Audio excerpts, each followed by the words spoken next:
આજે એક એવી વાત કરવી છે જે સાંભળીને કદાચ તમારા રૂંવાડા ઊભા થઈ જશે અને તમે વિચારતા થઈ જશો કે શું કોઈ દેશનો કાયદો આટલો કઠોર હોઈ શકે? એક વ્યક્તિ જેણે છેલ્લા 37 વર્ષથી અમેરિકાને પોતાનું ઘર માન્યું, ત્યાં પોતાનો વેપાર જમાવ્યો અને 5 અમેરિકન સંતાનોનો પિતા બન્યો. પણ અચાનક એક રાત્રે એવું તો શું બન્યું કે વર્ષોનું આ સપનું કાયમ માટે વિખેરાઈ ગયું? શું એ ગુનેગાર હતો કે પછી સિસ્ટમનો શિકાર બન્યો? આજે આ રહસ્યમય અને ચોંકાવનારા કિસ્સાનો ખુલાસો તમારી સામે આ વિડીયોમાં થવાનો છે.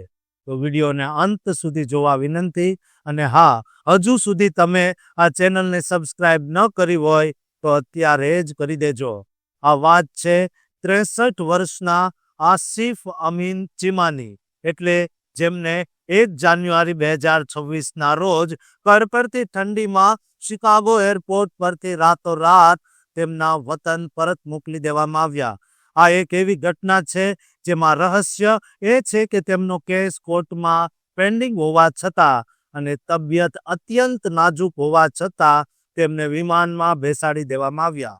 વર્ષ 1989ના એ વર્ષમાં આસિફ ગેરકાયદેસર રીતે અમેરિકામાં પ્રવેશ્યા હતા અને શિકાગોના હમ્બોલ્ટ પાર્કમાં સ્થાયી થઈને બેસ્ટ સબ #2 નામનું રેસ્ટોરન્ટ ચલાવતા હતા.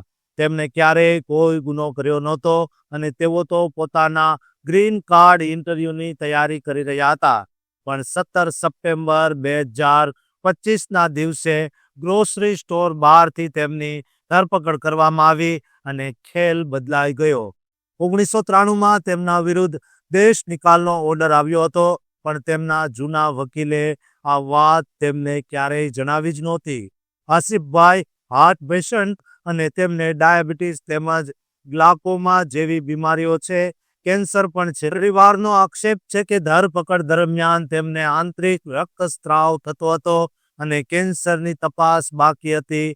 તેમ છતાં તેમને જેલમાં દવાઓ આપવામાં આવી નહોતી. નવાઈની વાત તો એ છે કે તેમને સેલ્ફ રિમૂવલ પેપર્સ પર જબરદસ્તી સહી કરાવવામાં આવી હોવાના આક્ષેપો પણ થયા છે. જોકે ઇમિગ્રેશન વિભાગે આ બધું હરહંમેશની જેમ ખોટું હોવાનું જણાવ્યું છે. ડિસેમ્બર 2025માં કોર્ટે તેમને રાહત આપી હતી, પણ 29 ડિસેમ્બરે અચાનક એ સ્ટે હટાવી લેવામાં આવ્યો અને 1 જાન્યુઆરીએ છેલ્લી ઘડીએ ફાઇલ કરેલી અરજી પણ ફગાવી દેવામાં આવી.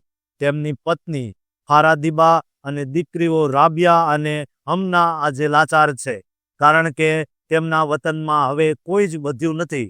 30 વર્ષથી વધુ સમય અમેરિકામાં વિતાવનાર એક સફળ વેપારીને અંતે જૂના કાયદાના ગાળિયામાં ફસાવીને તેમના દેશમાં પરત મોકલાયા છે.